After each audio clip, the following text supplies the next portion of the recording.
After facing numerous setbacks for her economic policies, Liz Truss has resigned as Prime Minister of the United Kingdom. I am resigning as leader of the Conservative Party. This comes after Liz Truss's tax policies, otherwise called the mini-budget. I will deliver a bold plan to cut taxes and grow our economy. This policy was criticised by members of Parliament, including Conservative and Labour members. And this is why it matters. A few weeks ago, Zach and Rebecca from Wolverhampton were all set to buy their first home. Then the government's borrowing spree sent interest rates spiralling and their mortgage offer was withdrawn.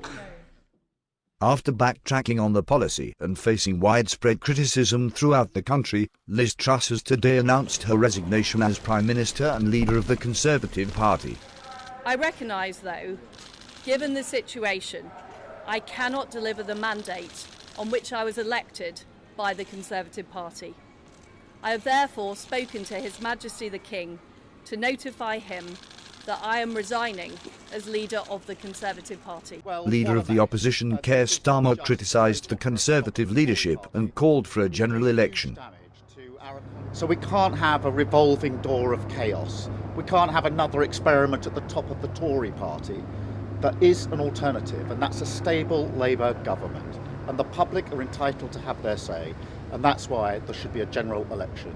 Scottish First Minister Nicola Sturgeon called the situation an almighty mess and also called for a general election. You know, a broken Tory party, certainly, but also a broken UK political system.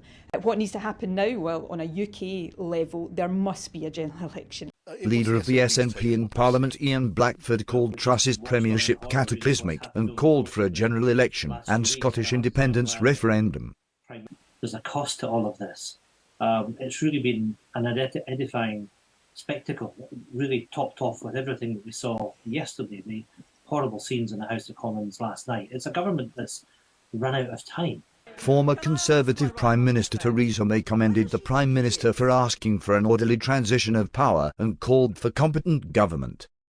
Liz Truss left office with the shortest premiership of any Prime Minister in the history of the UK and lowest approval rating of any Prime Minister, with 71% of British citizens disapproving of the Prime Minister according to YouGov. One Twitter user summed it up saying, "My son has lived through 4 chancellors, 3 home secretaries, 2 prime ministers and 2 monarchs. He's 4 months old." A party leadership election is set to be held next week. Among the contestants, former Prime Minister Boris Johnson is expected to run. Political editor for The Times saying he's taking sounding but is said to believe it is a matter of national interest. Do you think Boris Johnson should run again? Let us know in the comments below and subscribe if you want to be up to date on the Conservative leadership election.